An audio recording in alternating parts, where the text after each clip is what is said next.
So the topic of today is just advanced care planning, and that'll be sort of the start of what this is. And advanced care planning is sort of what you are doing right now, even though you may not think it. It's starting the process of determining what would you want done if you were unable to make your own decisions from a healthcare point of view. And as much as we don't like to discuss it, the reality is a very large percentage of us at some point in our lives will not be able to make our decisions independently. All right? And if you haven't had the opportunity to discuss these things with your family or a surrogate healthcare decision maker or a healthcare proxy, you're at a little bit of the whim of the system. And a lot of times, some things that you may or may not have wanted done are going to be done. So this is really just a process of clarifying what your wishes are. The heart of this is really to empower you. This way the decisions were yours. The course of treatment that was taken was yours, something that you laid out, and not made by a third party who may not understand you, what your values are, what your desires were. And that's a very, very important part of this decision-making process. Getting to have this opportunity, as much as we think it's, this is about me, a lot of times this is actually about other people, and let me explain. The holidays come around, and it's a fun, exciting time, and it's busy, and, my wife gives me a present, and, oh, that was a lovely present, and I may or may not be, thrilled with it. Oh, it's great one year, I missed the ball. But I almost get more excited watching my wife open what I gave her. Sometimes the act of giving something to someone else is better than receiving yourself. And a lot of what this is, a lot of what we're talking about today, is actually a gift for your family members. There is a lot of time when the wishes are unclear and unknown that, we like to think your children or next of kin or loved ones are going to do what is in your best interest. But if it is unclear to them, there sometimes is confusion, and you don't know what to do. Everyone wants to do the right thing, and then the debate becomes, is the right thing to keep mom or dad on a breathing machine? Is the right thing to withdraw the antibiotics? Is the right thing to give the blood? And it gets hard and gets very confusing. Having the opportunity to determine these things for yourself and to let your family know about it is very empowering for everyone involved. A, you guys get to be comfortable with the concept of your wishes were followed. The things that you were interested in doing, the things that are of value to you, the things that give your life meaning were followed. And then your loved ones, your next of kin, were following those wishes. And if those wishes happen to be, I don't want to be on a breathing machine, you can be comfortable with, I didn't put mom or dad on breathing. I might have wanted it, but this is what they wanted. If your wishes were, we want very aggressive treatment, and the family members are saying this, oh, why are they putting themselves through that? I never would do this. I never want to say. It's what you wanted. Your wishes and your desires with that were clear and followed. So that is a very empowering thing. A lot of times when we have conversations like this, a lot of people kind of sort of misconstruing it of they're talking about not doing anything and withdrawing care and not putting me on I love this one, making me DNR. I don't make anyone DNR or something like that. And that's not the case at all.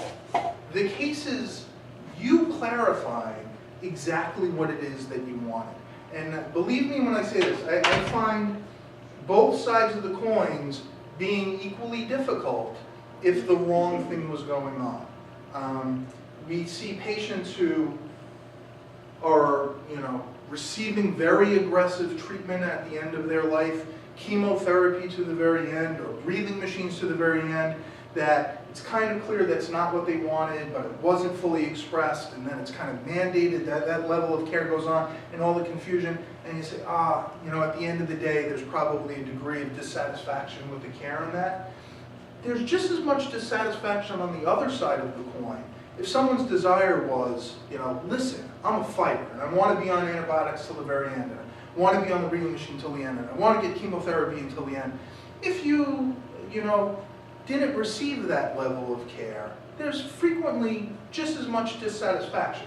Even though we know, you know, we, the people here, people who do what I do, the benefits of, you know, holistic end-of-life care and all the things that hospice and palliative care may offer you, if that's not what you were interested in, receiving that can be just as dissatisfying as the other side of the coin, all right?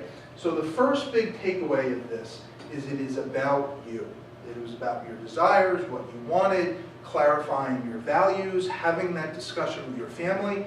It is not a 5-second process. Don't think that the goal of the end of today is you're going to have all these decisions known and made and walk out of here and, hey, my paperwork is done. Not at all. Some people have thought about it and know it and maybe a little quicker. Some people, weeks, months, you know. I want to talk to my children. I want to talk to my wife. You know, but the advanced care planning process is just that. It is a process, okay? And it is a process that you are beginning just by coming here today, all right? So that's an important thing. Second part, these are not permanent and binding decisions, you know? People are flexible. Things change depending on their position in life. I have 2 young kids, you know, a wife. If something were to happen to me right now at this point in time, you do everything you can to keep me alive so that I can see my kids one more time and play ball and do whatever.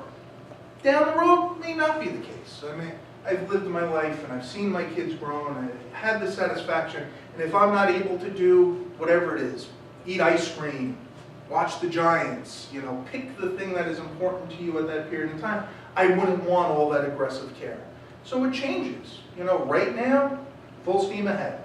Down the road, maybe still full steam ahead. Maybe not, okay? So don't think that this is a permanent decision, you said it once and it's never to change, okay? It is truly a process, all right? People's change, people's values change, things along those lines.